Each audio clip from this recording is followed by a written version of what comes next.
Hi hello నమస్తే, నేను మీ రాజశేఖర్ రెడ్డి. ఈరోజు మనం తెలంగాణ రాష్ట్రం నాగర్ కర్నూలు జిల్లాలో ఉన్నటువంటి కొల్లాపూర్ మండలంలో ఉన్న సోమశిల గ్రామంకు రావడం జరిగింది. ఇక్కడ ఉన్న లలితా సోమేశ్వర స్వామి దేవస్థానంకు రావడం జరిగింది.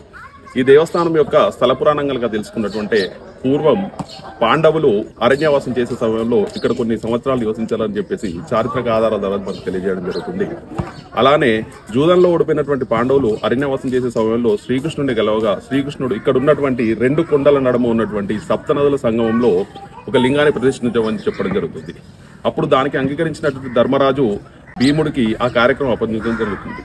అప్పుడు భీముడు ఇక్కడ నుంచి కాశీకి వెళ్లి ఆ లింగాన్ని తీసుకొచ్చే సమయంలో కొంచెం జాప్యం జరగగా లింగ ప్రతిష్టాపనకు లేట్ అవుతుందన్న కారణం వల్ల ధర్మరాజు లింగాన్ని ప్రతిష్ఠించగా దానికి తాను తీసుకొచ్చినటువంటి లింగాన్ని ఇక్కడ ప్రతిష్ఠించలేదని కోపోద్రిక్తుడైనటువంటి భీముడు లింగాన్ని విసిరివేయడం జరుగుతుంది.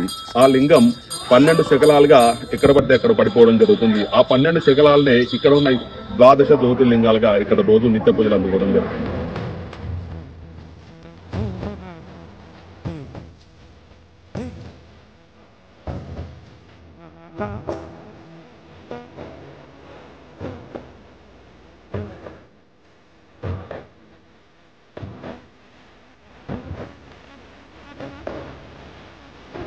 ఎవరైతే ఈ 12 జ్యోతిర్లింగాలను ఒక్కొక్కటిగా వెళ్లి దర్శించుకోలేని వారు ఒకే చోట ఉన్న ఇక్కడ నిత్య పూజలు అందుకున్నటువంటి జ్యోతిర్లింగాలను దర్శించుకుంటే ఆ లింగాలను దర్శించుకున్నటువంటి పుణ్యఫలం ఈ లింగాలను దర్శించుకుంటే వస్తుందని ఇక్కడ భక్తుల ప్రగాఢ నమ్మకం.